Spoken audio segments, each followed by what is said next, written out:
Macet. Sudah. Oke, terima kasih teman-teman sudah menunggu. Kita akan segera mulai pemuridan pada sore hari ini. Terima kasih Bu Yuhana sudah hadir, Bu Dina, Bu Ari, Bu Marta Mida, Bu Yunike, dan Denis. Terima kasih tadi sudah memimpin juga menyambut teman-teman hadir di sini. Denis, terima kasih. Upahmu besar di sorga. Yuk kita mulai. Bab berikutnya, bab 3 ya. Sub yang ketiga, ciptaan baru, tugas baru. Nah, ini dia pembahasannya. Yuk kita mulai. Mereka yang percaya kepada firman-Nya dan menerimanya dalam hatinya akan mengalami kelahiran baru dan menjadi ciptaan baru. Yang lama, yang egosentris telah lenyap, dan yang baru yaitu yang kristosentris telah terbit. Ini standar buku 1 ya kayak gini ya. Tapi kita tahu pendalamannya ternyata enggak seperti apa yang sesederhana itu. Tapi kita terima iman dulu. Kita terima dengan iman seperti ini ya. Ternyata memang begini standarnya. Dalam iman anak Allah seperti ini awalnya. Dan pendalamannya nanti ada di buku yang lebih lanjut. Jadi sudah seyogianya bahwa kesadaran akan kasih Kristus bagi kita itu mendorong kita untuk mempersembahkan diri kepadanya untuk melayani Dia. Untuk melayani Tuhan, untuk kemudian bekerja sesuai dengan apa yang Ia inginkan, ini butuh kesadaran, ya. Kesadaran siapa? Bukan kesadaran yang dibangun dari diri kita saja, tapi kesadaran dari diri kita yang sebetulnya dibangun pula oleh kasih Kristus yang telah melawat kita, yang telah mengubahkan kita. Jadi kita punya satu kerinduan untuk melayani Dia karena kesadaran akan kasih Kristus yang lebih dulu mengasihi kita dan telah berkorban bagi kita. Oke, mohon maaf saya mute sebentar ya. Jadi kita sekarang mengerti bahwa siapa saja yang percaya kepada firman-Nya dan menerima Kristus dalam hatinya akan mengalami kelahiran baru dan menjadi ciptaan baru. Oke, ini berupa satu kenyataan secara rohani, tentu saja. Namun faktanya, kita perlu tahu lebih dalam lagi nanti faktanya ternyata enggak semudah apa yang kita perkirakan. Faktanya adalah secara rohani kita sudah menerima Kristus dalam hati kita, tapi secara jiwa perlu adanya perubahan demi perubahan akal budi oleh pembaharuan yang dikerjakan oleh Roh Kudus. Pembaharuan akal budi ini adanya di wilayah jiwa, teman-teman. Jadi kalau nanti teman-teman mengajarkan tentang kelahiran baru, kita sudah menerima Kristus, sudah jadi ciptaan baru, sudah gitu ya. Secara rohani sudah, tapi secara jiwa, akal budi perlu dibaharui terus-menerus oleh Roh Kudus yang memimpin kita dari satu kebenaran kepada tingkatan kebenaran yang lebih dalam. Jadi kalau kita bilang bahwa apakah benar kita sudah dimerdekakan dari dosa? Sudah, secara hukum sudah. Tapi secara jasmaniah dan secara jiwa akal budi kita. Kalau kemudian adanya satu perbuatan dosa di masa lampau yang pernah kita lakukan dan itu belum dibereskan bersama-sama dengan Roh Kudus, itu akan terjadi pengulangan demi pengulangan. Kenapa terjadi demikian? Karena memang pada faktanya kita terus dibaharui dalam jiwa dan akal budi kita oleh Roh Kudus. Nah, jadi bagi orang Kristen yang kemudian jatuh bangun dalam dosa, apakah itu satu perkara yang seriuskah? Nah, bisa dikatakan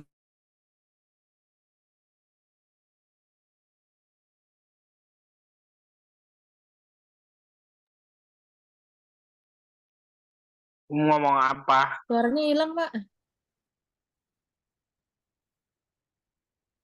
Udah nih ngomong apa? tes 1, 2, 3. Ini gimana sekarang? Kedengeran, Pak. Tadi Oke. hilang, Pak. Nggak tahu bagian mana. Iya, ini sering pindah-pindah nih, kenapa ya? Saya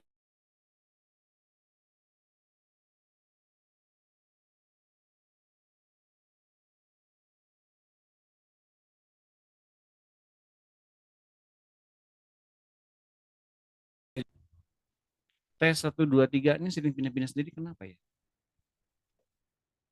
Udah aneh. Oke. Jadi tadi yang saya bahas adalah seseorang yang telah dilahirkan baru dan telah menerima Kristus secara rohani dia sudah dibebaskan dari dosa. jiwa dan akal budinya bagi mereka yang sudah melakukan dosa sebelumnya, sebelum lahir baru itu bagaimana? Perlu dibereskan oleh Roh Kudus juga. Bagaimana bagi orang Kristen yang jatuh bangun dalam dosa? Apakah itu perkara yang serius? Oh, itu perkara yang serius, betul. Tapi jangan fokus ke dosanya lagi, fokus kepada bagaimana Roh Kudus memimpin kita dari satu kebenaran ke kebenaran yang lebih dalam. Oke? Nah, lebih dalam ini yang saya bilang kebenaran lebih dalam ini bergantung dari tuntunan Roh Kudus. Karena begini teman-teman, kalau kita hanya bertanya kepada Roh Kudus soal ya dan tidak, dia akan jawab ya dan tidak. Benar atau salah, dia akan jawab benar atau salah. Ruang lingkup kehidupan kita yang kemudian kita diskusikan dengan Roh Kudus bergantung dari apa yang kemudian kita kemukakan dan kita pikir kita dituntun oleh Roh Kudus. Misalnya, oh saya sudah dituntun Roh Kudus, kenapa? Kalau saya bangun, kemudian saya makan, kemudian saya menanyakan pada Roh Kudus, perlukah saya kerja? Kerja saya gitu ya. Perlukah saya pulang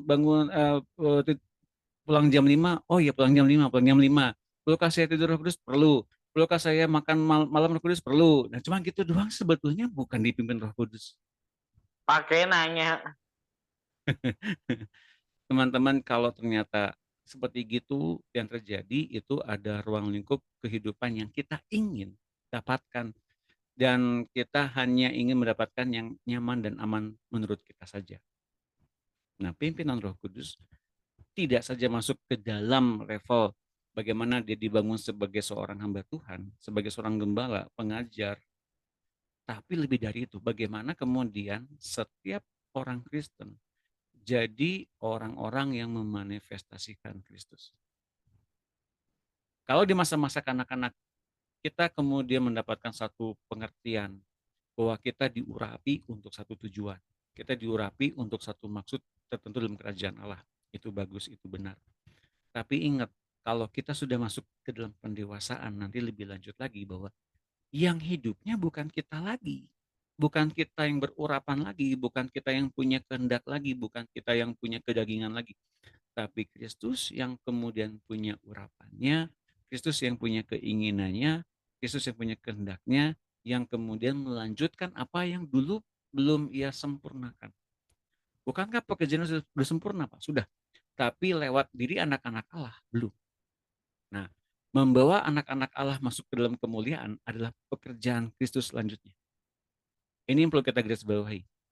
Ia telah mengalahkan dosa, sudah. Ia menyempurnakan mereka yang masuk dalam rangkaian penyelamatan sedang berlangsung hari-hari ini.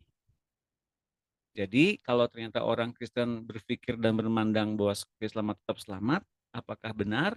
Nah, silakan jawab sendiri. Teman-teman gitu ya. Oke, kita baca dulu ayatnya. Dimulai dari Ibu Dina ya. Silakan Ibu Dina.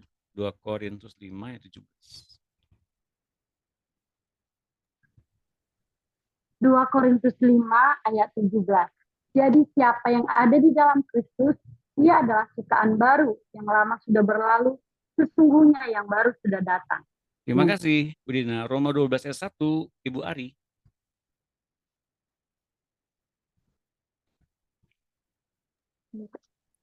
Roma 12 ayat 1. Karena itu, saudara-saudara, demi kemurahan Allah, aku menasihati kamu, supaya kamu mempersembahkan tubuhmu sebagai persembahan yang hidup, yang kudus, dan yang berkenan kepada Allah. Itu adalah ibadahmu yang sejati. Amin. Terima kasih Bu Ari. 1 Sama-sama. Korintus 6:19. Ibu Yunike.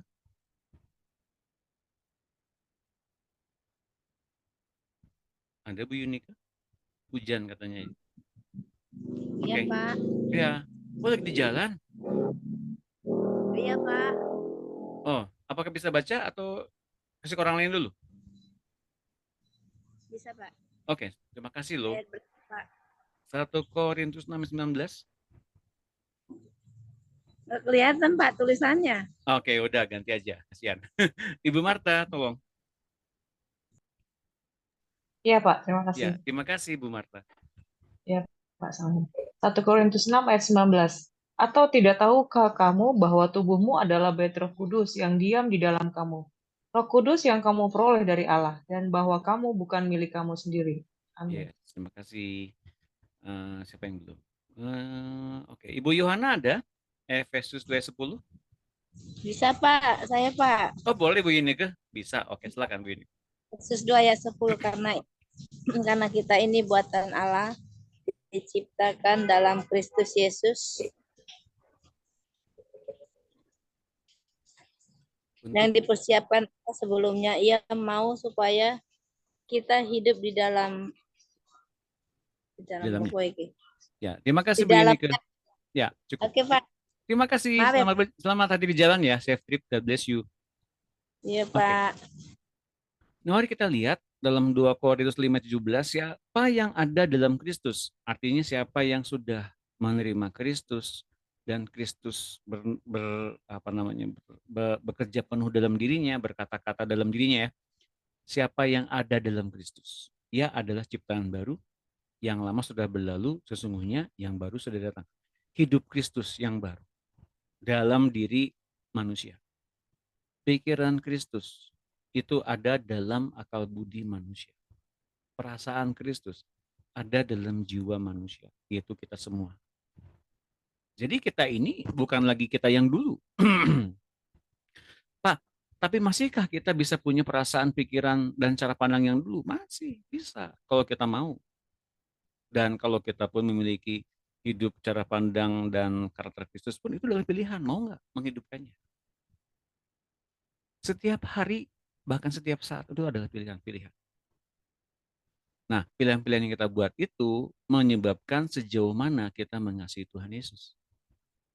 Kalau kita mengedepankan perasaan, pikiran, tabiat, karakter Kristus, maka kita benar-benar mengasihi Kristus karena membiarkan Dia hidup dalam diri kita dan menjadi Tuhan dan Raja atas hidup dan tubuh kita. Tubuh kita ya, tubuh kita ini siapa sih? Tubuh kita ini tubuhnya milik siapa sih? Dulu milik kita sendiri, sekarang setelah dipersembahkan kepada Tuhan, menjadi milik Tuhan. Lihat ini. Aku menasihatkan kamu demi kemurahan Allah supaya kamu mempersembahkan tubuhmu sebagai persembahan hidup. Tubuh yang dipersembahkan kepada Allah adalah ibadah kita yang sejati. Itu yang Allah inginkan. Itu yang Allah rindukan. Pak, kamu bukan jiwa, Pak. Ya, setelahnya baru kemudian jiwa. Tapi ini kan soal tubuh, soal hidup. Lihat ini. 1 Korintus 6:19. Tidak tahukah kamu bahwa tubuhmu, perhatikan itu ya, tubuhmu adalah bait Roh Kudus. Tubuhmu adalah tempat Roh Kudus. Tempatnya yang dimiliki oleh Roh Kudus, cangkang yang dimiliki oleh Roh Kudus, yang diam dalam kamu. Roh Kudus yang kamu peroleh dari Allah, dan bahwa kamu bukan milik kamu sendiri. Jadi kita ini secara cemburu dimiliki oleh Tuhan, juga oleh Roh Kudus. Kita ini yang telah lahir baru ini bukan lagi hidup untuk seenaknya sendiri saja. Enggak, udah nggak boleh sebetulnya. Dan bahkan dalam Efesus 2:10, kita ini buatan Allah, kita ini dibuat oleh Allah. Diciptakan dalam Kristus Yesus, artinya apa? Dibuat baru dalam diri Kristus, kalau buatan Allah itu. Nah, kalau kita belum diciptakan baru dalam diri Kristus, maka kita ini bukan buatan Allah. Kita ini buatan ayah ibu kita. Jelas ya? Dan kalau kita buatan ayah ibu kita, lahirnya telur dari ayah dan ibu kita itu kemudian jadi janin dan jadi manusia, itu dilahirkan dari benih Adam yang berdosa. Ada dosa yang kemudian diturunkan, status berdosanya yang diturunkan jadi manusia berdosa. Ditambah dengan dosa-dosa yang diperbuat oleh pribadi sendiri. Tapi kalau diciptakan dalam Kristus Yesus, kita ini dibuat kembali oleh Allah untuk melakukan pekerjaan baik yang dipersiapkan Allah sebelumnya. Artinya apa? Dia punya rencana, dia punya kerinduan, dia punya kehendak. Kalau itu kemudian diberikan kepada kita, bisa nggak? Nggak bisa kalau kita dibuat kembali oleh Allah lewat diri Kristus. Nggak akan bisa. Mesti diciptakan baru dalam Kristus Yesus. Karena itu yang menyebabkan Allah kemudian mencipta baru kita untuk lakukan pekerjaan yang benar-benar baik di mata Allah. Dan Allah mau supaya kita hidup dalam setiap pekerjaan-pekerjaan baik itu. Sampai sini teman-teman mengertikah? Teman-teman? Oke, ada pertanyaan sampai sini? Silakan.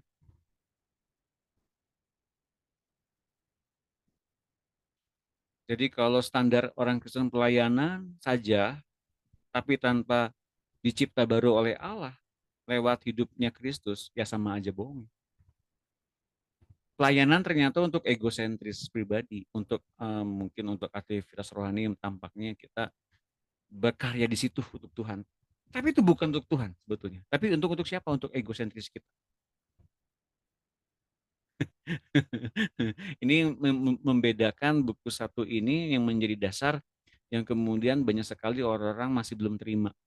Kenapa? Karena kemudian udah terlanjur pelayanan kemana-mana. Gitu ya teman-teman. Ada pertanyaan silakan kita diskusi.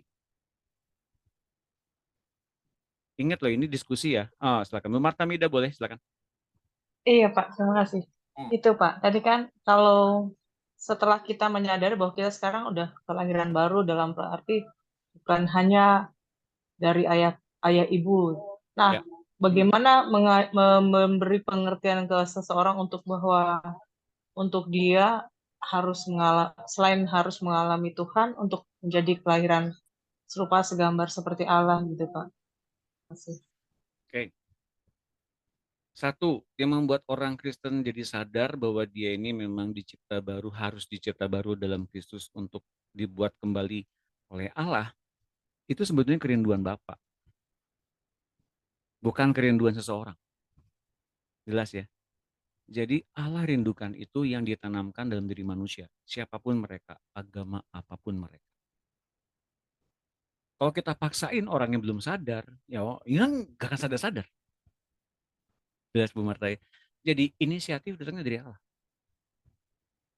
Ya boleh dikata kalau saya umur 30 baru ngerti bagaimana kemudian bagaimana saya mengerti bagaimana lahir baru, bagaimana saya mengerti hidup dalam Kristus sebetulnya. Lalu bagaimana dengan 30 tahun sebelumnya? Apakah itu berhasil? Saya nggak katakan itu gagal. Itu proses mengenal Kristus juga. Mengerti teman-teman ya? Nah, baru kemudian di umur 30 saya menerima anugerah itu untuk mengenal dia. Nah, jelas ya Bu Marta ya. Jadi kalau ada orang yang belum mengerti itu proses menuju kepada Kristus juga sebetulnya. Biarkan itu ditanamkan oleh Allah Bapa langsung agar orangnya ngalamin Kristus. Gitu Bu. Jelas nggak Bu? Ya Pak, iya Pak. Berarti pasti akan ada momen di mana dia mengalami anugerah dari Bapak itu, Bapak yang menarik dia ke dia ya Pak. Harusnya. Oke Pak, terima kasih Pak. Oh Harusnya ya, betul. apakah kita bisa misalnya kita mungkin mendoakan untuk Bapak diberikanlah anugerah buat orang ini, keluarga ini, gitu begitu. Apakah bisa Pak? Bisa, Misalnya kan bisa Pak ya? bisa. Bapak berikan anugerah keselamatan, anugerah pengenalan akan engkau kepada keluarga. Oh bisa banget. Doa itu adalah alasannya bertindak lebih cepat. Ya kan? Iya Pak, terima kasih Pak. Terima kasih juga. Jadi tetap kita mesti doakan, ya. Karena gini, saya dapat pengajaran gini. Ia bukan saja menjawab doa satu orang, ia menjawab banyak orang, doa banyak orang. Dan banyak orang ini yang mesti dalam satu skema, satu skematis, bagaimana semua orang ini dilawat oleh dia secara bersama-sama dalam satu komunitas kah, dalam satu rencana Allah kah, dalam satu skema bahwa orang ini saling bertemukah dengan satu dengan yang lain. Nah, itu rencananya dia seperti itu. Tapi yang ia inginkan adalah hamba-hambanya yang taat.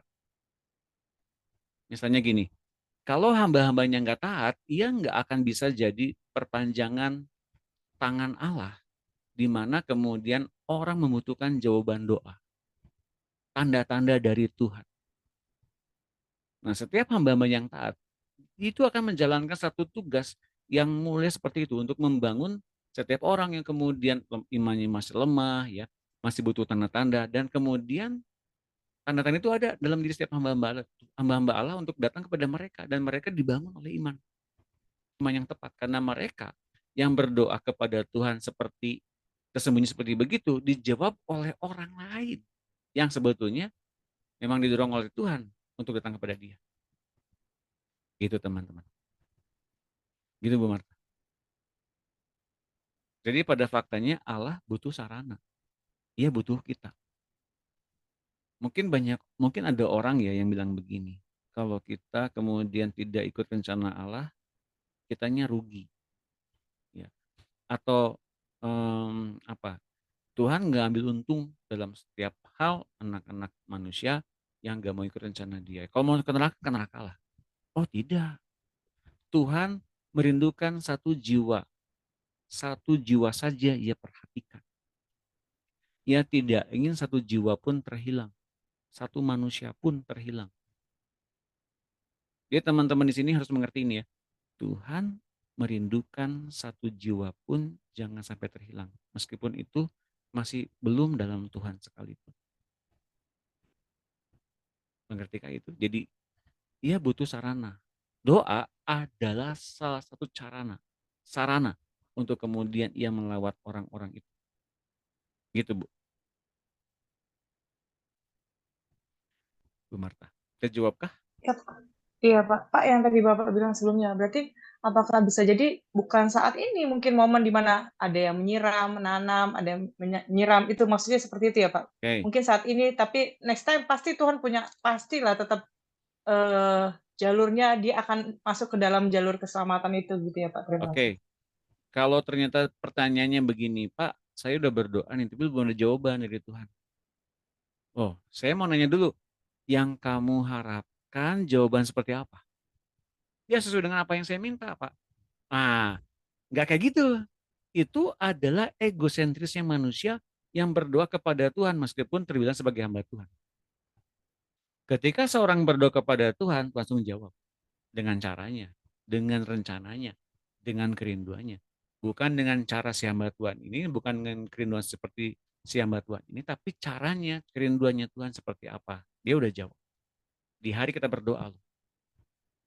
Nah, caranya Tuhan seperti apa, itu yang kemudian kita harus membiarkan Tuhan berdoa penuh atas rencananya itu.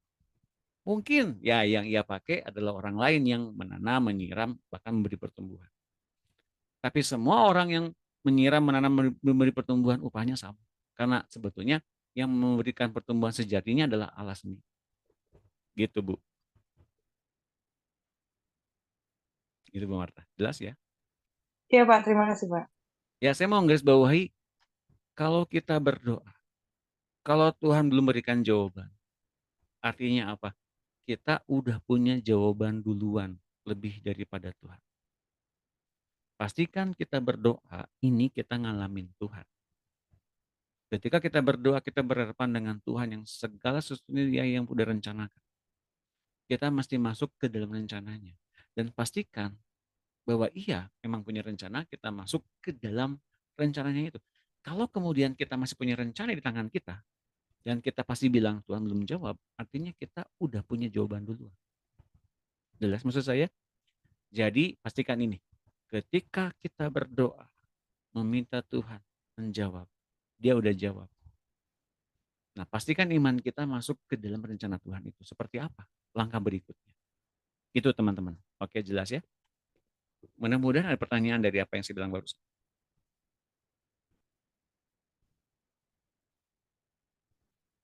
Ada Pak. Oke silakan. Nggak, maksudnya kita sudah punya jawaban sendiri. Aku masih ragu di situ nih, maksudnya gini. Kita nih misalnya nih punya saudara atau suami gitu ya. Kita kan keinginan kita kan ibaratnya maunya dia itu seseorang ini jangan maunya untuk egosentris saja, untuk kekayaan aja gitu. Misalnya kita mau tim sekerja, ya, pasangan kita sama-sama apa sih yang Tuhan mau gitu kan. Misalnya sebenarnya sih bukan aduh kapan Tuhan jawab, enggak juga kayak gitu, tapi yang tergelincir tadi kita udah punya jawaban sendiri. Kayaknya nggak punya jawaban sendiri deh Pak. Kayak kita memang sabar gitu kan. Yang pastinya kan Bapak bilang tadi Tuhan sudah menjawab, cuman Dia bekerja dengan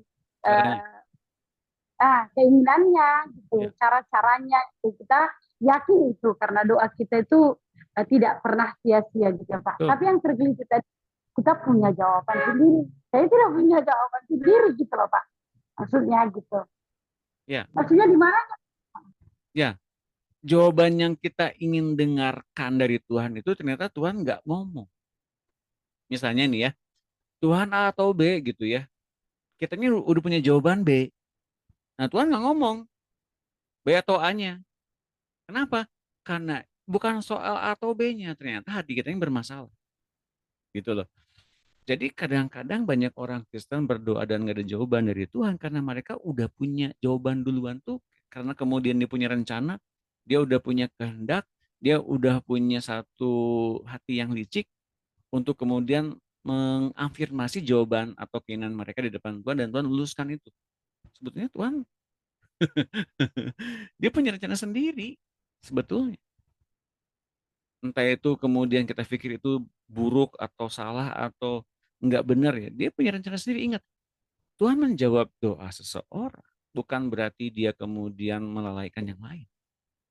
Tuhan menjawab doa seseorang, ia pun menjawab doa semua orang dalam satu sinergi yang jelas. Nantinya semua orang yang membutuhkan Tuhan saling dipertemukan dengan caranya yang ajaib.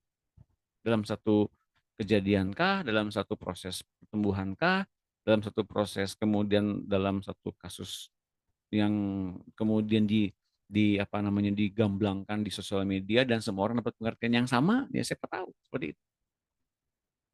Hari-hari ini Tuhan bekerjanya seperti itu. Dia membutuhkan orang-orang yang peka untuk dituntun. Dan satu gelombang saja, kemudian satu orang saja yang taat, seperti Abraham, terpancarlah orang-orang beriman di seluruh bumi ini. Nanti saya akan jelaskan ya, tapi nanti kalau ada waktu di webinar saya akan jelaskan.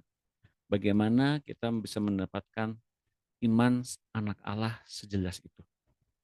Mungkin hari-hari ini kita masih ragu-ragu, mungkin kita masih nggak yakin, mungkin kita masih banyak pertanyaan-pertanyaan yang belum dijawab.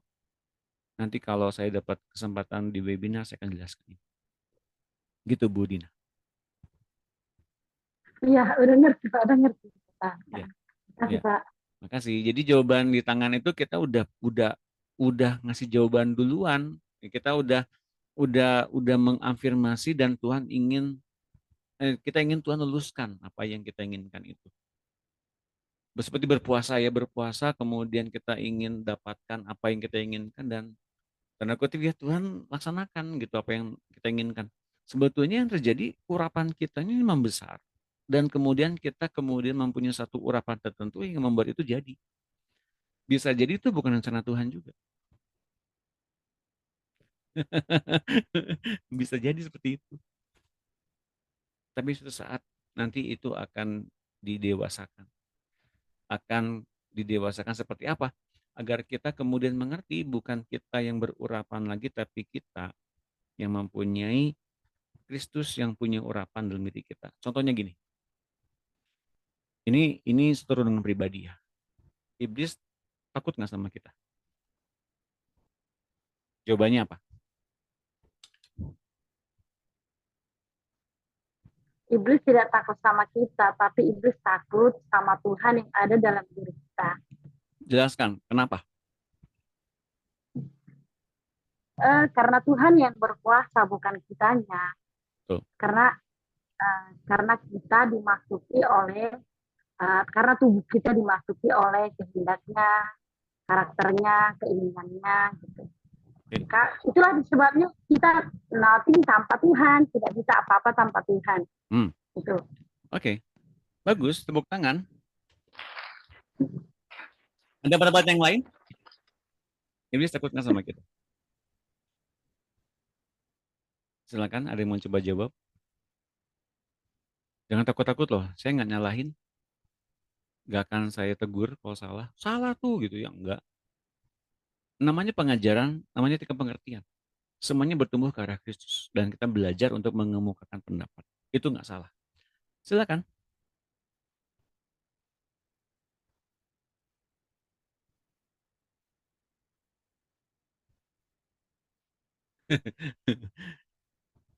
Oke. Contoh ya,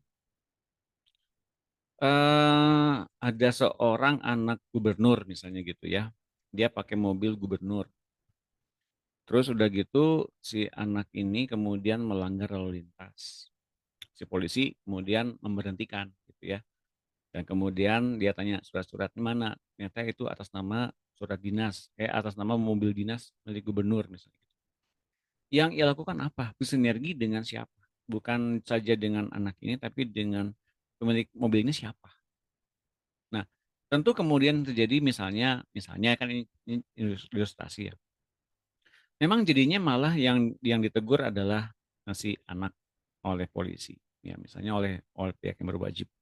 Tapi kemudian saya percaya itu akan dilanjutkan dengan satu tindakan-tindakan yang resmi yang kemudian adanya penilangan atau adanya apa yang di apa namanya di yang mesti dilakukan secara resmi, secara sah oleh pihak berwajib. Namun itu ternyata bisa diselesaikan juga dengan satu tindakan yang lain gitu loh. Maksudnya memang kan ini ada satu hukum yang kemudian bisa dikatakan ini aparat pemerintah gitu loh. Meskipun ini adalah anaknya. Ini ilustrasi aja ya, ilustrasi aja. Bagaimana dengan kita?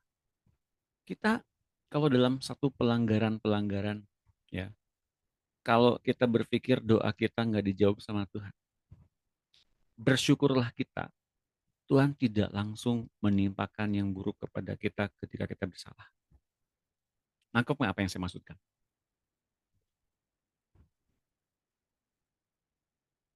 Berkaitan dengan tadi apa yang kita bahas tentang jawaban doa. Kita cenderung kan ingin doa dijawab dengan cepat oleh Tuhan kan. Kalau kita berdosa dan kita sadar kita salah, apakah Tuhan langsung mengguntur di langit dan memarahi kita? Siapa yang digituin sama Tuhan? Ngacung.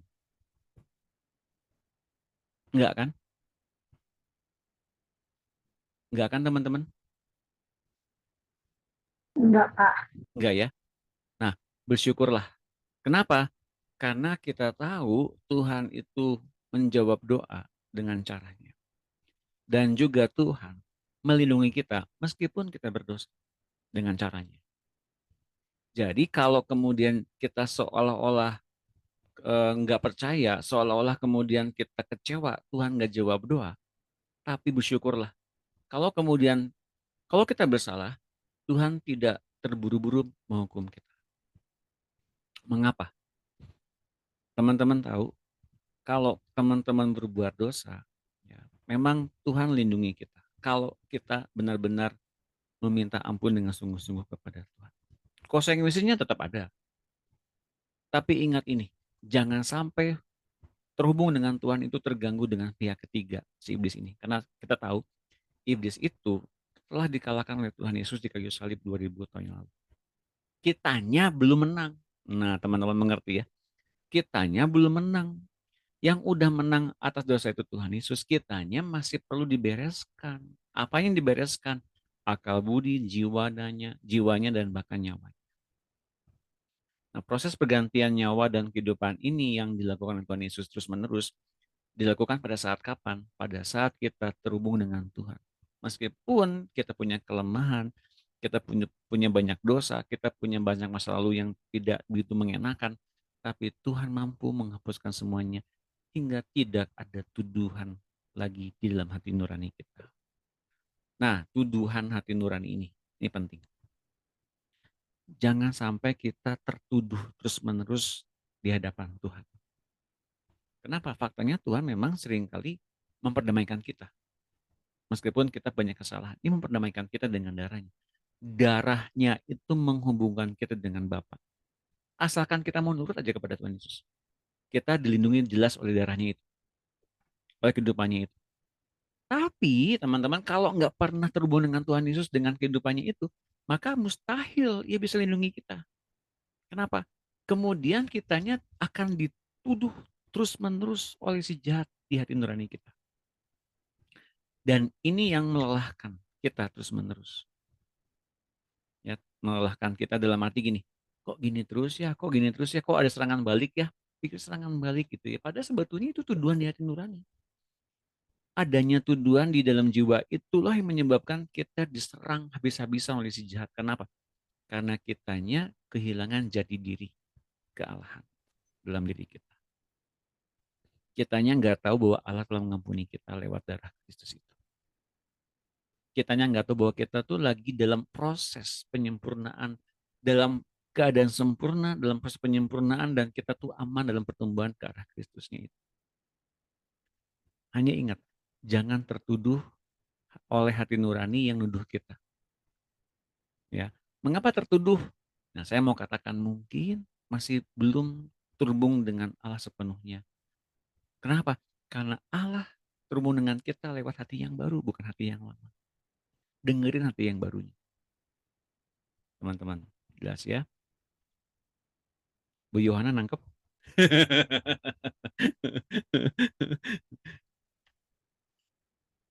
Ibu Yohana nangkep nggak Bu Yohana? Jelas ya? Mudah-mudahan Pak. jelas. Ya, siapa ini? Bu Marta, silakan Bu. Iya, jadi ada tadi kan dia menerima Tuhan, lalu masuklah fase di mana dia dididik dalam arti dia supaya tidak menjadi anak-anak gampangan. Masuklah dalam didikan Bapak gitu ya Pak, itu maksudnya. Iya. Belum dulu, itu cepat. Anak-anak gampang itu anak-anak yang didewasakan dengan iman anak Allah. Ada iman kanak-kanak. Ya, iman kanak-kanak ya. Pengen cepat jadi kan? Dijawab sama Tuhan. Ya, Iman kanak-kanak. Dalam kategori bahwa sekali doa jawab langsung, ada kuasa-kuasa yang keluar. Itu iman kanak-kanak seperti begitu. Iman yang polos. Tapi seiring dengan bertambahnya waktu, selamat datang Ibu Gwedi, shalom. Selamat datang juga. Shalom. Ya, sehat-sehat selalu, Bu. Nah, seiring dengan bertambahnya waktu, baru kemudian adanya kegoncangan demi kegoncangan, adanya satu ada tuduhan-tuduhan, kok dosanya muncul lagi ya, kok kebiasaan lamanya muncul lagi ya, kok kebiasaan lamanya muncul lagi ya. Wah, jatuh bangun dalam dosa nih. Nah, baru kemudian kita masuk ke dalam pertumbuhan yang sesungguhnya. Makanan keras sesungguhnya. Ya. Apakah itu termasuk jatuh bangun dalam dosa juga? Termasuk Pak, didikan yang keras. Oh iya. Karena Tuhan hendak mencabut akar permasalahannya yang ada dalam diri kita yang masih kita sembunyikan terus-menerus. Kebiasaan, tabiat, watak, pikiran yang lama, cara pandang, cara hidup yang lama. Yang kita masih simpan baik-baik, itu lama-lama nanti akan dicabut juga. Meskipun dengan cara bagaimana itu dihajar oleh yang tadi Bu Marta bilang itu. Ya, jelas ya Bu Marta? Itu saya koreksi sebentar. Silakan. Iya Pak, berarti seperti halnya apa cara anggur dipangkas supaya makin berbuah gitu ya Pak? Di antaranya itu. Ya. Iya Pak. Dipangkas kan nggak enak. Pak. Ya misalnya kita punya tumbuh-tumbuhan atau punya pohon ya. Udah bagus ya, udah berbuah, udah berbunga. Ini mah curhat sih, Siapa yang curhat? Ya Om.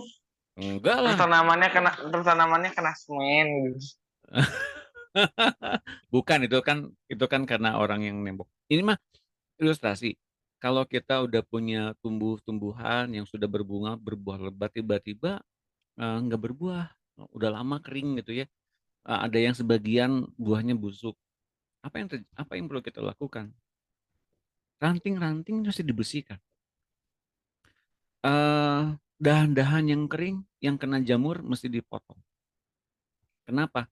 Jangan takut tumbuh lagi. Itu yang cerita tukang kebun yang ada di rumah saya. Dia bilang, nanti juga tumbuh lagi kok Pak, jangan takut. Tapi kan sayang. Kan ini udah bagus tumbuhnya. Ya tapi kan nanti lebih lebat lagi Pak tumbuhnya, mesti dipotong. Relakan aja Pak, sambil dipotong. Cerek gitu ya. Kayaknya memang tumbuh lagi. Tapi untuk kehilangan kemudian dahan yang bagus, ada bunganya meskipun enggak sebaik yang dulu, tapi karena jamur ya, mesti dipotong. Seringkali kita sudah bertumbuh dan kita sudah nyaman dalam pertumbuhan iman kita. Tapi itu arahnya enggak arah Kristus.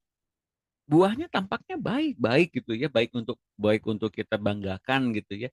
Di hadapan Tuhan, baik ya, luar biasa loh pelayanan saya gitu ya. Apa yang saya bagikan pengetahuannya jelas, baik, luar biasa dalam gitu ya.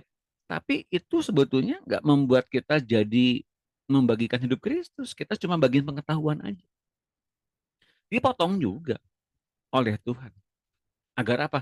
Agar kita memancarkan hidup Kristus sepenuhnya. Tidak lagi pengetahuan kita, tidak lagi cara pandang kita, tabiat lama kita, bahkan kebiasaan lama kita yang kemudian bisa kita impartasikan kepada orang lain. Nah, sekali lagi ini memang untuk kalangan terbatas yang hendak ditumbuhkan ke arah Kristus. Mengapa saya bilang begini? Bagi para pelaku-pelaku firman yang tidak mau ke situ, mereka akan menjadi penonton. Mereka hanya menonton orang-orang bertumbuh dan bertumbuh dengan pesat dalam Tuhan. Mereka kemudian jadi iri. Kok dia begitu, kok dia diberkati, kok dia penuh dengan urapan, kok saya tidak? Mengapa? Karena mereka menghendaki adanya pertumbuhan yang sejelas mereka inginkan. Bukan yang Tuhan inginkan. Yang Tuhan inginkan, ya, Ia ingin menghapuskan atau mencabut semua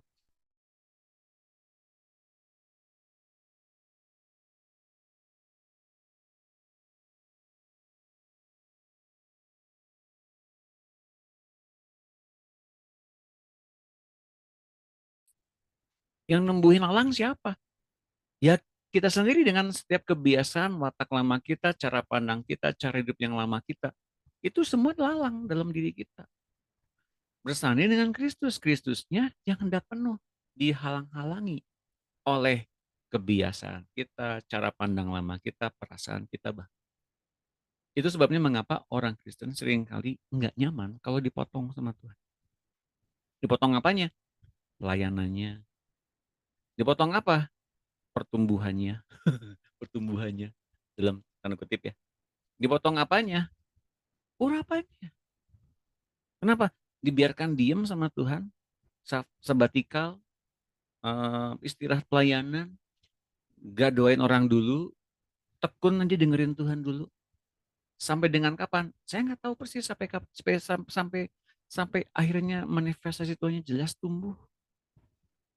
Sampai kapan? Saya nggak tahu. Tuhan yang tahu. Nah, kalau teman-teman sudah masuk ke dalam masa itu, berbahagialah, bersyukurlah. Karena teman-teman hendak dijadikan sebagai pelaku, bukan jadi penonton. Tepuk tangan. Oke, ada yang relate? Ada yang relate terhubung dengan apa yang saya bilang barusan? Pak Doni, Ya, yang Bapak ajarkan itu nggak diajarkan loh, Pak. Mulai combo yuk. nggak diajarkan mana? Maksudnya? Nggak banyak nggak ada yang ngajarin begitu, makanya kan banyak yang permisi ya, banyak yang cenderungnya melayani berdasarkan dari pengetahuan, terus juga pengajaran Main melayani tanpa ada yang suruh. Terus? Ya, melayani sebatas dari apa yang didapat begitu dari guru-guru sebelumnya. Tetapi bagian-bagian yang terdalam seperti itu tuh enggak ada loh, Pak. Makanya kan ketika Bapak sampaikan kemarin itu saya sedikit ternyata serinci ini ya gitu, dan jadi kemudian berpikir begini, berarti pengurapan-pengurapan yang pernah diberikan melalui, maksudnya pengurapan Tuhan melalui perantara hamba-hamba Tuhan itu kan yang harus dikuras, itu kan maksudnya itu sebenarnya juga dalam artian menjadi momok buat diri sendiri ya. Dan itu kemudian membuat saya berpikir begini, berarti KPK pelayanan jangan begitu lagi, begitu. Ya. Maksudnya enggak yang numpangin tangan lagi gitu kan. Karena efeknya saya pribadi begini ngerasa Tuhan kayaknya udah dibersihin tapi kok tetap ada ya, gitu kan. ternyata begitu banyak yang ditumpangi tangan dulu itu berpikirnya itu kan dari Tuhan gitu kan. Ternyata kan efek sampingnya eh, sebagian Tuhan, sebagian dari hamba-hambanya itu tadi.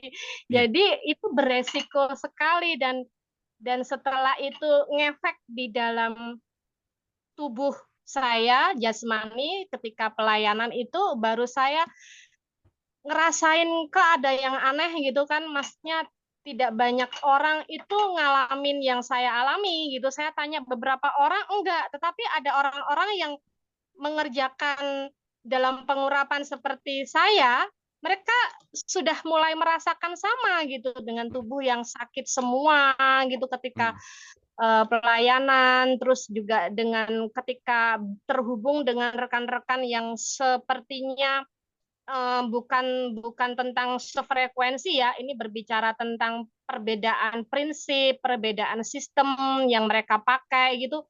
Itu ngefeknya kok malah ke tubuh gitu, ngefeknya ke tubuh. Dan terus kemudian ketika beribadah yang seperti yang kemarin saya cerita, yang liturgi begitu, pulang dari gereja malah badannya sakit semua kayak gitu. Terus kalau ke tempat pemakaman, eh, ke kuburan gitu kan, ikut layat gitu, itu benar-benar kayak badan kayak dipukuli betul. Jadi Aduh. sampai hari ini saya tuh sampai nggak berani untuk masuk ke area-area itu. Jadi kadang tuh sampai saya dikatakan kok kayaknya anti untuk layat gitu kan, maksudnya layat untuk orang meninggal, nggak mau ke kuburan begini. Padahal saya nggak mungkin cerita kondisi itu kan, karena itu ngefek di tubuh saya gitu loh. Ya, itu menjadi pertanyaan berkali-kali dan hari-hari ini memang ngejar sekali, makanya kemarin saya beranikan tanya ke Pak Doni. Dan ya ini termasuk bagiannya yang Bapak ceritakan. Jadi memang tidak banyak orang yang berada di area ini, Pak, begitu. Iya. Iya. Ya, saya bilang tadi bersyukur ya masuk ke area itu. Bersyukur bahwa kita dipotong juga. Kita tuh ngalamin pruning. Namanya dipotong tuh pruning ya. Pruning tuh agar lebih banyak berbuah dalam pandangan Tuhan. Kita pikir kita udah berbuah nih, kita udah bagus dalam pelayanan, kita udah tampaknya udah better lah dibanding orang lain. Ternyata enggak gitu loh. Kenapa enggak? Karena ingat yang punya pelayanan kan Tuhan, yang punya cara cara pandang kan Tuhan, yang punya standar kan Tuhan. Nah, kalau kita kemudian distandarkan dengan orang lain yang belum tentu tepat, misalnya contohnya ya, Kemudian mengikuti hmm, pengajaran-pengajaran secara pengetahuan, anehnya jadi pusing malah. iya, Saya tadinya bingung, kok dengar begini jadi pusing ya. Tetapi mendengarkan sesuatu yang lebih dalam seperti yang Pak Doni sampaikan itu, enggak. Kemarin itu ketika bekerja sama dengan teman-teman, mereka kan para pendeta gitu, jadi pengetahuan mereka begitu luar biasa gitu. Tapi ketika mereka sampaikan itu, saya malah jadi pusing gitu. Dan respon dari anak-anak yang dilayani pun juga mereka bilang, kok ngantuk ya? Jadi saya juga bingung, kok bisa seperti ini ya sekarang gitu. Padahal dulu sebelum masuk kepada pendalaman yang Bapak seperti ini ajarkan, terus almarhum Pak Andreas Samudra ajarkan itu, waktu awal-awalnya saya malah yang pusing gitu kan, maksudnya masuk ke dimensi yang lebih dalam tuh pusing gitu. Tapi sekarang malah enggak, tetapi kebalikannya, ketika mendengarkan di bagian pengetahuan jadi pusing. Jadi kayak ada perbedaan kondisi di dalam diri saya gitu. Itu yang saya rasakan sih. Nah, nanti jangan pusing lagi. Nanti dulu. Nanti jangan pusing lagi karena saya pun lagi belajar satu konten YouTube yang menurut saya bagus gitu ya. Tapi ketika menemukan satu pengajaran, loh kok jadi begini? Tapi saya nggak pusing. Nah, saya coba cari ya, dari manakah letak pengajaran hamba Tuhan seperti ini. Saya jadi nggak bilang itu salah, tapi kan ada konsep yang berbeda dengan apa yang saya dapatkan sebelumnya. Gitu. Yeah. Nah, jadi ketika saya menemukan konsep yang berbeda ini, saya langsung nggak bingung. Tapi saya cari dulu, keberadaan asalnya dari mana gitu loh. Dan apakah yang saya terima yang dulu ini benar atau salah? Karena ini bertentangan dengan apa yang dia kemukakan. Jadinya saya mengerti letak permasalahannya di mana. Contohnya ya, saya kasih tahu. Bukan Teman-teman yang nggak lain, bisa sampai ke sana. jelas teman-teman yang lain. Oke, sebelum kita lanjutkan, mari kita buka video, kita foto bersama dulu. Ini udah jam 6. Mohon maaf terlambat. Ini atas Bu Yunike ya. Bu Yunike kayaknya mau pergi ya. Pengen foto dulu nih. Silakan dibuka videonya, kita berfoto bersama. Oke, Bu Ari, Bu Gladys, Bu Yunike, Bu Dina, Bu Yuhan. 1, 2, 3. Oke, satu lagi. 1, 2, 3. Oke, barangkali ada pertanyaan, silakan.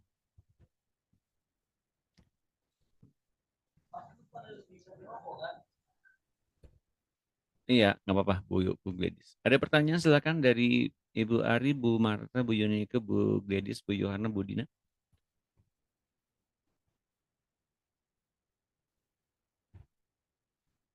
Silakan. Kalau ada pertanyaan. Ya, teman-teman saya punya satu PR ya. PR. Tolong baca kejadian 6. Kejadian 4 sampai kejadian 6. Menarik untuk didiskusikan dari pasal-pasal itu 4, 5, 6 ya. Bagaimana kemudian Tuhan memancarkan keturunan di luar Kain dan Habel. Nah, jadi teman-teman bisa lihat di dalam kejadian 45 dan 456 itu berakhirnya satu generasi dan kemudian memancarnya satu generasi yang lain. Nah, silakan nanti dilihat. Mengapa saya membagikan PR ini? Agar teman-teman mengerti. Kita tuh dalam pelayanan, ya, kita tuh dalam melayani Tuhan. Kita memikirkan jiwa-jiwa yang sedang memancar lewat pelayanan kita bersama-sama dengan Tuhan. Jadi selain kita kemudian membagikan pengetahuan, membagikan pengertian yang kita dapatkan dari Tuhan, itu bagus, itu baik. Tapi fokus juga kepada memancarkan hidup Tuhan hingga setiap pancaran hidup Tuhan itu diterima oleh orang-orang yang mendengarkan minimal satu orang dan satu orang itu memancarkan kembali dengan luar biasa kepada sebanyak mungkin orang. Satu orang saja ngaruh. Teman-teman ya, jadi apa yang tadi saya bilang, Tuhan tuh perhitungan satu orang saja dia rindukan untuk balik lagi. Ya teman-teman di sini, Denis, Bu Marta Mida, Bu Ari, Bu Yundika, Bu Gladys, Bu Yohana, Bu Dina. Teman-teman semuanya yang hadir pada saat ini ngaruh banget bagi pertumbuhan kerajaan Allah. Jadi kalau nanti ada kesempatan untuk bagiin firman dimanapun, berikan kesempatan sekian waktu lamanya kepada Tuhan untuk ngomong lewat kita. Oke? Untuk kita kemudian mengerti bagaimana memancarkan hidup Tuhan dalam diri kita. Bukan cuma pengetahuan, bukan cuma banyaknya apa yang kita dapatkan, tapi memancarkan kehidupan Tuhan. Dan ini berpengaruh besar kepada jiwa. Satu orang saja ngaruh. Ya jelas ya. Nanti baca teman-teman, mumpung weekend ini akan ada banyak libur nih, mungkin lebaran juga nanti ada libur, silakan baca ayat yang nanti dibaca pasti akan memberkati kita kalau kemudian Tuhan tuntun kita masuk ke dalam pelayanan. Baik, sampai di sini teman-teman. Satu orang lagi, Bu Dari Marta. mana aja, Pak? Ya? Enggak, tadi enggak ini bacanya dari mana, Pak? Tadi maaf. Kejadian 4 sampai kejadian 6. Oh iya, terima kasih, Pak. Terima kasih juga. Oke, satu orang lagi mungkin ada pertanyaan, silakan. Tidak ada? Baik, Ibu Ari, Bu Yunike, Bu Dedis, Bu Marta, Bu Dina, Bu Yohana, ada pertanyaan? Denis, ada pertanyaan? Denis memang ada pertanyaan, justru Denis memang pengen membagikan pernyataan. Oh, ya, lagi makan dia. Jam segini dia lagi makan kentang. Oke. Matiin videonya. Aduh, nggak gitu dong, nggak gitu Oke, dong, oke, jangan oke. jangan jangan. Oke, kalau tidak ada pertanyaan teman-teman, kita akan akhiri. Nanti Sabtu minggu depan akan ada FFG lagi. Namun tunggu nanti mungkin di pertengahan bulan atau pertengahan minggu atau lagi libur lebaran atau kapanpun nanti tunggu pengumumannya, kita akan nonton bareng. Nonton bareng lagi ya. Kita akan nonton bareng nanti di FFG lagi. Ini udah lama kita nggak nobar, nanti akan ada nobar. Tunggu pengumuman berikutnya dan film yang akan dipilih nanti pasti memberkati kita. Oke? Yuk sebelum kita tutup, kita doa dulu. Terima kasih Tuhan Yesus, Engkau yang kami pancarkan, karena Engkau yang berdoa penuh atas diri kami, atas kehidupan kami, atas setiap apapun yang kami punya pada saat ini. Biarlah Engkau yang memancar keluar, dan Engkau yang menghidupkan, Engkau yang dibangun, Engkau yang penuh dalam diri kami semua, hingga kami semua dibangun seperti Engkau. Bapak, ini yang kau mau, silakan kau sempurnakan semuanya. Rencanamu ini rampung dalam diri kami, dalam diri Dennis, Bu Marta Mida, Bu Ari, Bu Yunika, Bu Gladys, Bu Yohana, dan Bu Dina, dan juga orang-orang yang mereka layani. Ministry yang kemudian mereka sedang masuk ke dalamnya. Buat mereka bertemu dengan kumpulan orang yang tepat, dengan orang-orang muda yang tepat, dengan setiap orang-orang yang tepat, agar mereka memancarkan kembali kehidupan Tuhan Yesus. Dan Roh Kudus, kami tidak tahu caranya bagaimana, mulai darinya seperti apa, tapi kami tahu kami sedang dipimpin masuk ke dalam berbagai tanda-tanda yang ajaib dan mujizat yang berlimpah-limpah. Maka Roh Kudus silakan. Kalau kami mesti sabatikal, kalau kami mesti istirahat, kalau kami mesti berdoa, bersaat teduh, sekian waktu lamanya, beberapa waktu lamanya, dan kami mesti abstain terhadap apa yang kami sukai hari-hari ini, silakan Roh Kudus, kami relakan. Untuk kami dibentuk sesuai dengan apa yang kau mau, tanggalkan yang lama, hidupkan yang baru, dan silahkan engkau tumbuhkan Kristus Yesus dalam diri kami dengan penuh. Dan Bapak Surgawi, kami sedang dipanen oleh engkau pada saat ini. Kami sedang mengalami pertumbuhan yang pesat. Maka Bapak, kami hanya merindukan keinginanmu, hikmatmu, pengertianmu, pewahyuanmu. Kau kuasai kami agar kami seperti Kristus. Agar kami takluk pada Kristus dan taat kepada Kristus saja. Berkuasa penuh atas diri kami ya Bapak. Di dalam nama Tuhan Yesus, temukan kembali kami di minggu yang akan datang dengan penuh antusias, dengan penuh kasih, dengan penuh kepenuhan Kristus dalam diri kami. Di dalam nama Tuhan Yesus, kami syukur. Haleluya. Amin. Terima kasih teman-teman. Tuhan berkati semuanya. Sampai jumpa minggu depan. Terima kasih Pak Terima Doni. kasih, Pak Terima Doni. kasih. Berkati. Sehat selalu semuanya. Tuhan berkati. Nah.